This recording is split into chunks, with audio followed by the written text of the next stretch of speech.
Can a soul return from beyond the grave to finish what was left undone? What you're about to hear will shatter everything you thought you knew about life and death. Montecito, California, August 2018. Thunder tears across the night sky. 5-year-old Elizabeth Bliss sits at the kitchen table, calmly drawing with crayons while chaos erupts outside. Her mother, Ruth, has stacked old magazines by the door, trash for tomorrow morning. The air smells of fresh rain and electricity.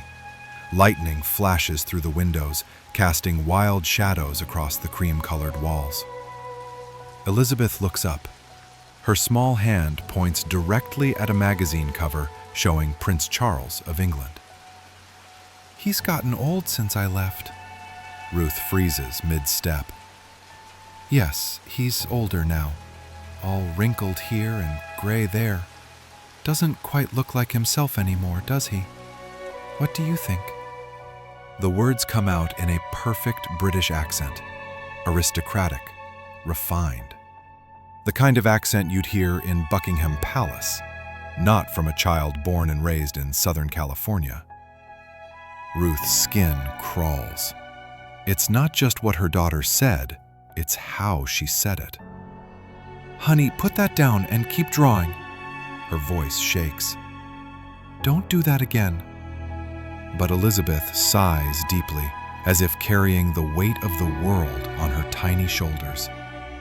She looks at her mother with eyes that seem far too old for her young face. "Look, Mom, I love you and I don't want to scare you, but I'm going to need your help. I have to meet with Charles and tell him something important. It's August now, so he'll definitely be at Balmoral Castle in Aberdeen. We could travel to Scotland right now if possible." Ruth screams and grabs her head. Her mind refuses to process what she just heard. Her 5-year-old daughter isn't just speaking with a British accent. She knows details about the royal family that Ruth herself doesn't know. Balmoral Castle? Aberdeen? How could a California kindergartner know about Scottish royal residences? She grabs Elizabeth's arm, not gently, but with fear, and shakes her. "Stop it! Stop talking like that!" Elizabeth starts crying, but after a few minutes, she wipes her tears and whispers, "I'm sorry, Mom. Something very bad happened to me before, in my other life. I need to tell Charles and my children about it. They tried to erase me, and they succeeded. Do you understand?" The rain pounds harder against the windows. A strange tension hangs in the air, as if something invisible has just changed forever. Chapter 2. The Impossible Call. Ruth doesn't sleep that night. She paces her bedroom, desperately searching for a logical explanation. Her daughter, her little Elizabeth, speaking like a British aristocrat, mentioning places and people she shouldn't possibly know. The clock hits 3 a.m. when she finally gives up. She lies awake, staring at the ceiling, listening to the sounds of Montecito at night. Crickets singing, wind whispering through palm trees, the occasional car passing on the empty street. At dawn, the smell of fresh coffee fills the kitchen. Ruth decides to approach this calmly. She sits across from Elizabeth during breakfast, pancakes with honey, and begins asking questions. Golden California sunlight streams through the window, creating patterns on the oak table she inherited from her grandmother. The conversation lasts almost an hour. Elizabeth answers every question with a disturbing calmness, like she's explaining something obvious to an adult who just can't understand. Her responses are filled with details a 5-year-old shouldn't know. Royal protocols, precise geographical locations, names of people she'd never mentioned before. By the end, Ruth has 3 terrifying certainties. First, her daughter insists she's the reincarnation of Lady Diana. She's even adopted characteristic gestures, like tilting her head slightly to the left in that particular way Princess Diana always did. She does it unconsciously, like a natural reflex. Second, Elizabeth is asking to call a number in England to prove she's not lying. She speaks of this number like it's a key that will unlock every door. Third, the girl swears nothing is wrong with her. She knows perfectly well that Ruth is her mother.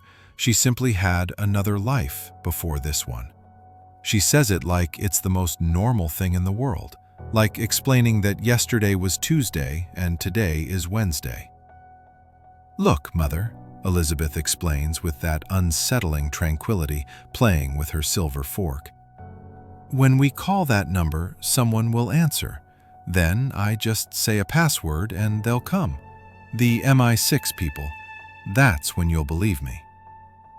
Ruth doesn't know what MI6 is. British intelligence sounds like something from a James Bond movie. She convinces herself this is just childhood fantasy, probably from some film Elizabeth watched without her knowing. "Fine, let's end this nonsense. Take my phone." Elizabeth smiles with an expression far too mature for her face. She takes her mother's iPhone and types a strange combination of asterisks and numbers.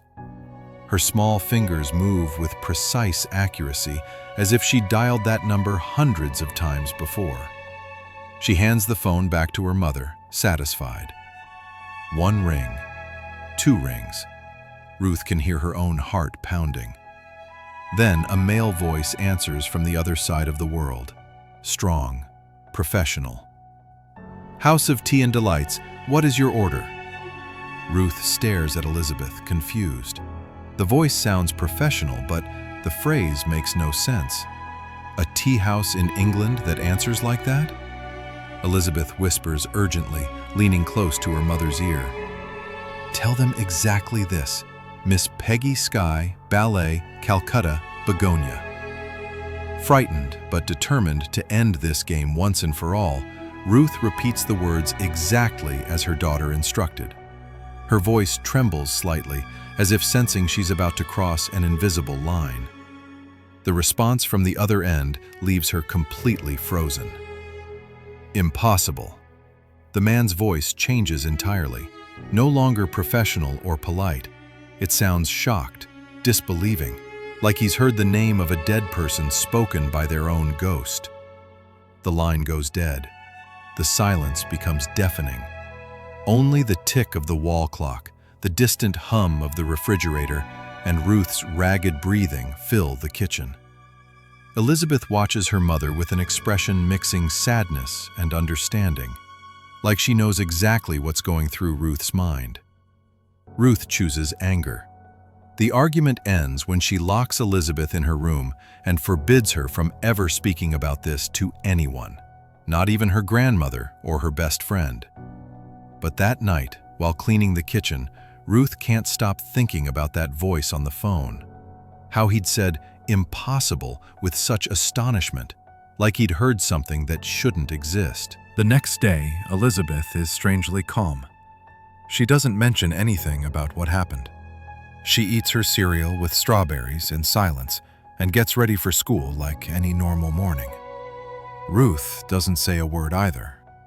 Maybe, she thinks while brushing her hair in front of the mirror, it was all just her overactive imagination. They leave the house at 7:30 a.m. The Montecito morning air smells of eucalyptus and jacaranda.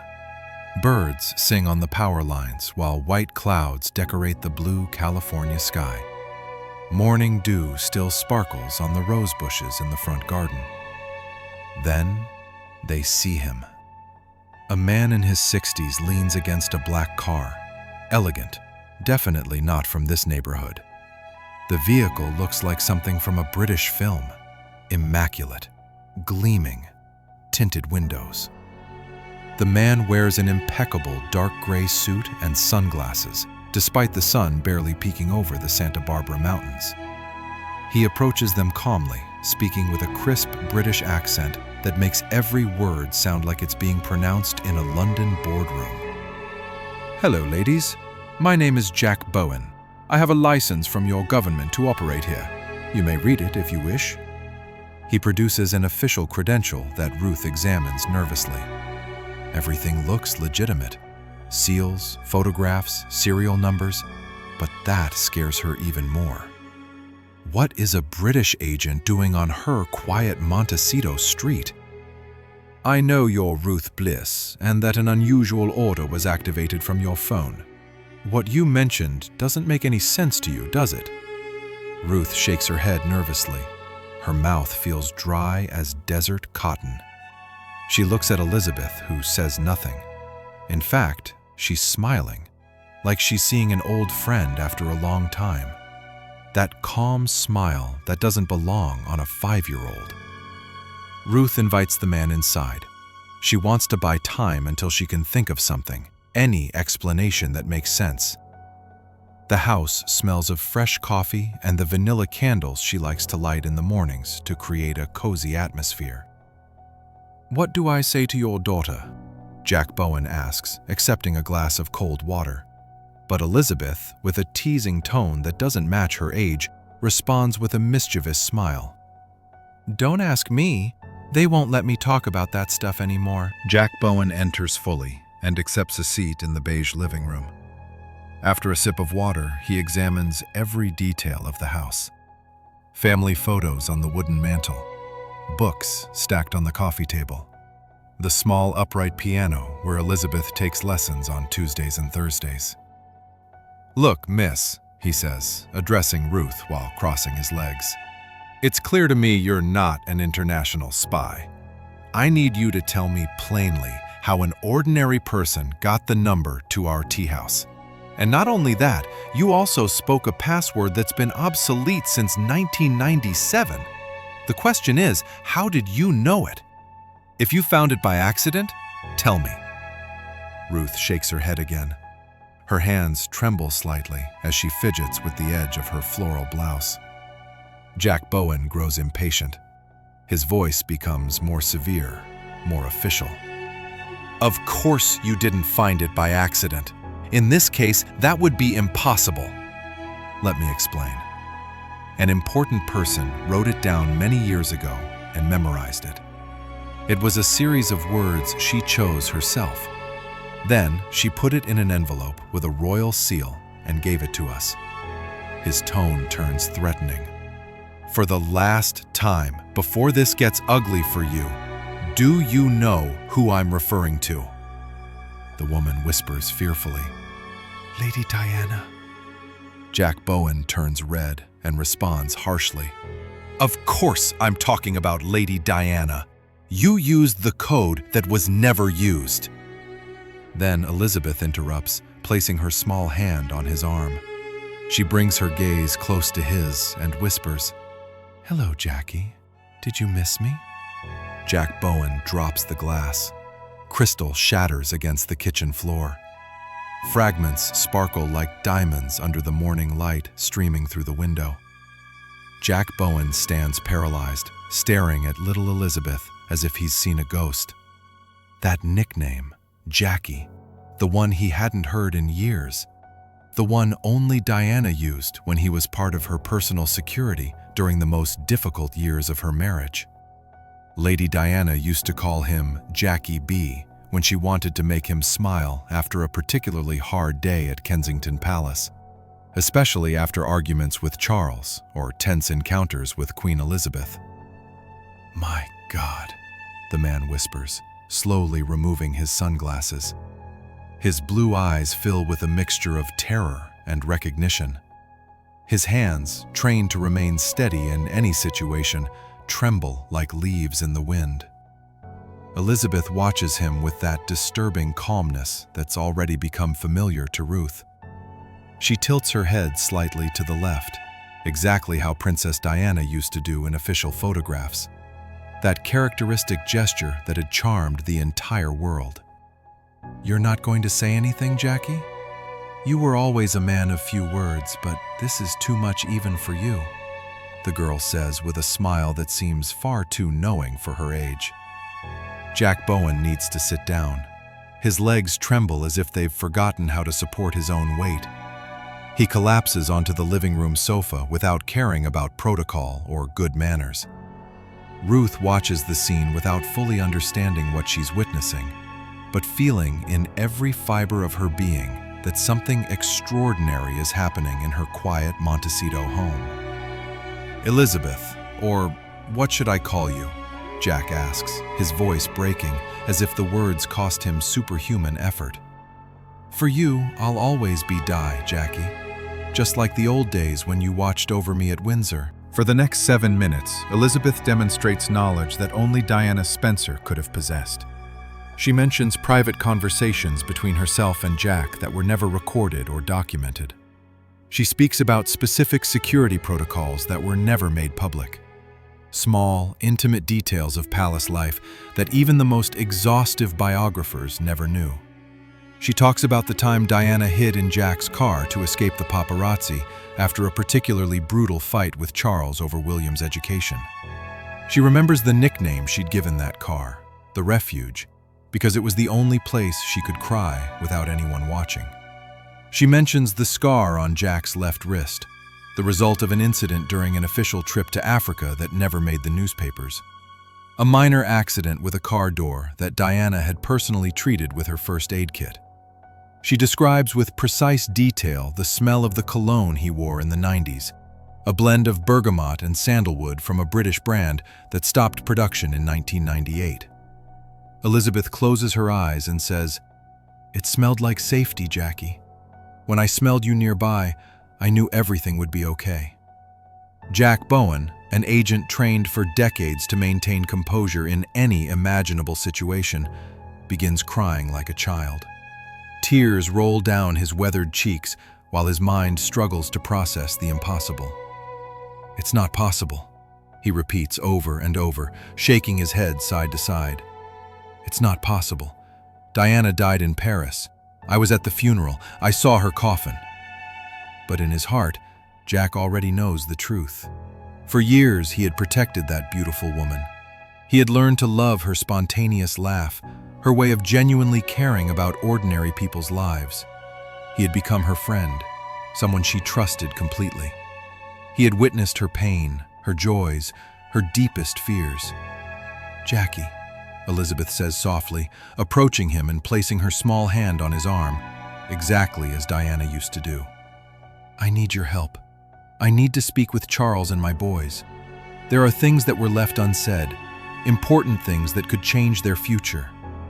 Jack wipes his tears with the handkerchief he always keeps in his jacket pocket and nods slowly. He's completely convinced. He can't explain how or why, but this 5-year-old California girl is somehow, in a way that defies all logic, Diana Spencer. "What do you need me to do?" he asks with the same devotion he'd shown during years of royal service. Elizabeth smiles, and for a moment, Ruth swears she can see the ghost of the people's princess reflected in her daughter's face. Jack Bowen stays in Montecito for 3 weeks. Not at Ruth's house, but at a discreet hotel downtown, from where he coordinates an operation that seems pulled from a spy novel. Every morning, he arrives with coffee and donuts. Every afternoon, he leaves with more questions than answers. "No one but Diana knew how closed off the crown is when it comes to scandals," he explains to Ruth, while Elizabeth plays in the garden. "If we even want a chance, we first need to document and record every word, make the evidence airtight, build support." The plan is clear. Don't attempt direct contact with the then Prince of Wales, nor with Harry or William, and certainly not with Queen Elizabeth. Not until they can prove such a claim without being sent to a psychiatric ward or having Ruth accused of using her daughter for extortion or fame. Jack makes some discreet calls. 4 days later, a beautiful 33-year-old woman arrives. She introduces herself as Dr. Sofia Martinelli. She speaks with a soft Italian accent and carries a worn leather briefcase that looks like it's traveled across half the world. "I work for the Vatican," she explains to Ruth and Elizabeth in the living room. We're going to execute a protocol created by priests to demonstrate on a scale of 1 to 10 whether this is a genuine case of reincarnation or not. Elizabeth asks, "Is it the Balsa Protocol?" Dr. Martinelli freezes. That name doesn't appear in any public document. It's classified information within Vatican archives. "How do you know that name?" she whispers. "Because Diana knew it," Elizabeth answers simply. "She researched reincarnation after her brother's death. She had contacts in Rome." The evaluation lasts an entire week. Each day, Dr. Martinelli arrives with new questionnaires, historical photographs, objects that belonged to Princess Diana. Elizabeth examines them, touches them, smells them, and tells stories that shouldn't exist in the mind of a California child. She remembers the smell of her first car, a sky blue Austin Mini she bought with her own money when she was 19. She describes how it drove, the particular noise the engine made when accelerating in second gear. She speaks of her childhood at Park House, the property her father rented for £1,000 per month. That exact amount had been a point of contention between her parents before the divorce. Information that was never public, but appears in private Spencer family documents. But what moves Dr. Martinelli most is when she asks about the birth of Diana's first child. Elizabeth's eyes fill with tears, and she responds with an emotion that breaks the heart. "When I finally saw him, I counted his fingers. I saw they were all there, that William was perfect, and I was happy. I loved him instantly. I held him in my arms and thought, at last, I'm the most important person in the world to someone." Those words, that emotion, that way of describing maternal love, they cannot be invented by a 5-year-old girl. The other points evaluated by the protocol include instances of mimicry impossible for Elizabeth's age, the perfect British accent, the adult laugh she only adopts when speaking of her past life, the body language nearly identical to the princess, and above all, the handwriting. Dr. Martinelli asks Elizabeth to write some phrases. The girl takes the pen in her right hand, tilts the paper at a specific angle, and begins writing with penmanship that makes the Italian doctor let out a strangled gasp. It's identical. Every curve, every slant, every way of forming the letters. Graphology experts who later analyzed the samples cannot find significant differences from Diana Spencer's original document. At the end of the week, Dr. Martinelli sits with Ruth and Jack in the kitchen. Her hands tremble slightly as she opens her briefcase and pulls out a folder with the Vatican seal. "Elizabeth's score," she says solemnly, "is 8 out of 10. It's the highest ever recorded in the history of the Balsa Protocol." Jack nods slowly. Ruth covers her mouth with her hands. "What does that mean?" Ruth asks. "It means," the doctor responds, "that according to the strictest criteria we have for evaluating these phenomena, there is an extraordinarily high probability that your daughter is indeed the reincarnation of Diana Spencer." Outside, the Santa Barbara wind moves the eucalyptus leaves. Inside the house, 3 adults contemplate a reality that defies everything they thought they knew about life, death, and the mysteries of the human soul. Elizabeth enters the kitchen with a smile. "Are you finished? Because I need to write some letters." Elizabeth writes the letters at the kitchen table under the golden light of the California sunset. 3 envelopes, one for Charles, one for William, one for Harry. Her handwriting flows with an elegance that doesn't match her 5 years. Each letter formed with the precision of someone who has written thousands of official documents. Jack Bowen watches every stroke, every tilt of the paper, every pause Elizabeth makes to think of the exact words. It's like watching Diana writing from beyond the grave. "Are you sure about what you want to say?" Jack asks gently. Elizabeth looks up and smiles with that mature sadness that has become familiar. Jackie, I've had 5 years to think about this. Every night before falling asleep, I know exactly what I need to tell them. She finishes writing and seals the envelopes with red wax using a seal she specially requested, a small crown surrounded by roses. The same symbol Diana used on her most intimate personal correspondence. Dr. Martinelli and Jack Bowen handle the arrangements for the letters to reach England. The process takes months. There are protocols to follow, people to convince, diplomatic bridges to carefully build. The Vatican officially confirms the case and includes it in their secret archives. Pope Francis, in a private audience that will never be reported by the media, blesses the letters and authorizes their delivery. Late 2019. At Windsor Castle, the then Prince Charles receives an envelope sealed with the papal stamp. It comes accompanied by a 30-page report on the case of Elizabeth Bliss and a personal note from Jack Bowen explaining the background. Charles reads the report twice before calling his sons. William arrives from London. Harry flies in from California, where he already lives with Meghan. They meet in Charles's private study, the same room where they used to do homework as children. "We don't have to do this nonsense," Charles says, holding the envelope without opening it.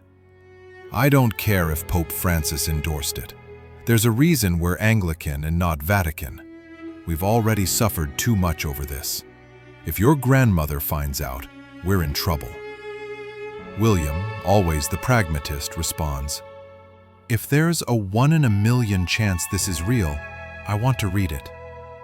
It's Harry who stands up, takes the envelope, and upon seeing the handwriting on the return address, recognizes it immediately.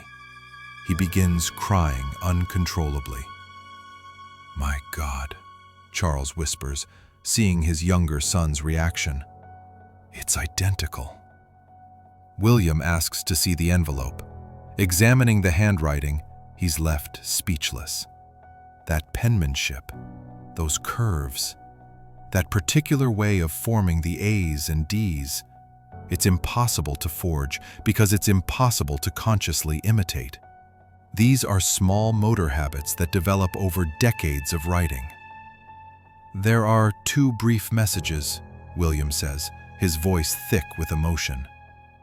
"2 messages from Mum, one for each of us." Dear Charles, we always knew we were never what the other needed, but still, we shared a path and together created 2 wonderful souls. I hold no resentment toward you.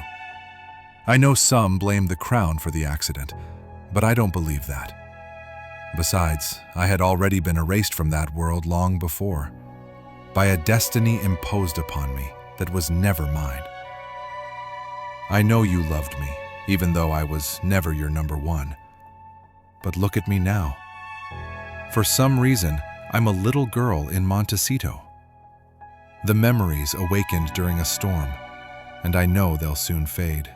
I can feel it. Before that happens, I want to ask you, don't let history repeat itself with our sons. Let them be men before they are princes. Let them find their passions, their callings, and love wherever they want, and with whomever they want. Royalty is a symbol, but freedom is a right. No one should have to choose between them. Charles nods and wipes away tears. Those are your mother's words, without a doubt. William continues reading, his voice breaking as the lines progress. To my beloved sons, Wombat and beautiful Harry. If you're reading these words, it means something in you still knows that life is bigger than duty. My spirit lived trapped in a story I never chose, shaped by rules that were never mine. Little by little, I was erased. Only a part of me remained, and it wasn't the happy part. That's why I'm telling you, the accident didn't destroy me. The invisible prison we grew up in did. Don't let the same thing happen to you. You were born to be more than princes of an ancient monarchy. You are men with your own souls. But above all, you are my boys. Stay under the roof of a palace or leave under the stars, but by your own choice. Walk free, laugh without fear, and above all, love without permission. Love much, love always. I will never abandon you. What did you expect? I was always a bit cheesy. The people never get it wrong, especially when it comes to giving nicknames. With love, Mum, forever the queen of your hearts. The silence that follows is absolute. Only the tick of the fireplace clock and the distant sound of English wind through the Windsor trees can be heard. Harry is the first to speak. It's her. It's completely her. On January 8th, 2020, barely a month after reading the letters, Prince Harry and Meghan Markle announced their decision to step back from their roles as senior members of the British royal family. The news shakes the world. Newspapers call it an unprecedented crisis in the monarchy. Commentators search everywhere for explanations, but never find the real reason. No one knows about the existence of the Montecito letters. Harry and Meghan initially moved to Canada, but in March 2020, just as the world locks down for the pandemic, they make a decision that leaves everyone stunned. They settle in California. Specifically, they purchase a mansion in Montecito, just a few miles from where little Elizabeth Bliss lives. The coincidence is too great to be accidental. Ruth watches from her kitchen window as moving trucks arrive at the Sussex property. Elizabeth, now 7 years old, no longer speaks with a British accent. Diana's memories have gradually faded, just as she herself had predicted in her letters. "Do you remember any of that?" Ruth asks her daughter while they bake chocolate chip cookies. Elizabeth shrugs with the naturalness of a normal child. "Some weird dreams. And sometimes when I see photos of that princess on TV, I feel like I know her, but I don't know why." It's as if Diana's soul completed its mission and finally found peace. Jack Bowen visits Montecito every year on the anniversary of Diana's death. He always brings white flowers and leaves them in Ruth's garden beneath the rosebush they planted together. Elizabeth no longer recognizes him as Jackie, but she always runs to hug him when he arrives, moved by an inexplicable affection for that older British gentleman. "Do you think she's at peace?" Ruth asks during one of those visits. Jack gazes toward the Santa Barbara Mountains, where the sun sets, painting the sky orange and pink. "I think she accomplished what she came to do. Her sons are free. Harry found love without asking permission. William is learning to be a father before being a prince." In 2023, Elizabeth turns 10. She's a completely normal girl. She likes TikTok, plays soccer on the school team, and dreams of becoming a veterinarian when she grows up. The only traces of her extraordinary experience are a natural elegance in her movements and an unusual compassion for people who suffer. Ruth has kept the recordings she made during those extraordinary weeks of 2018. The original letters are in Vatican archives. Dr. Martinelli published an academic study on the case, changing names to protect the family's privacy.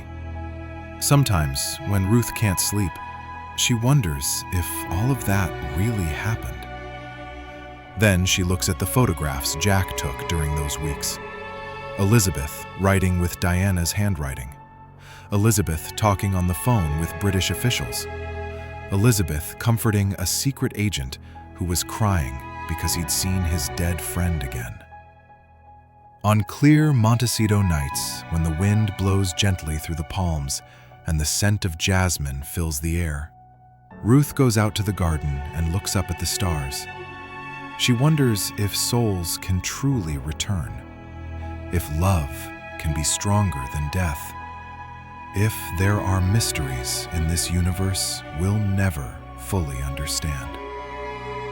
And sometimes, just sometimes, when the wind shifts direction and carries the distant echo of a familiar laugh, Ruth smiles and whispers, "Thank you, Diana.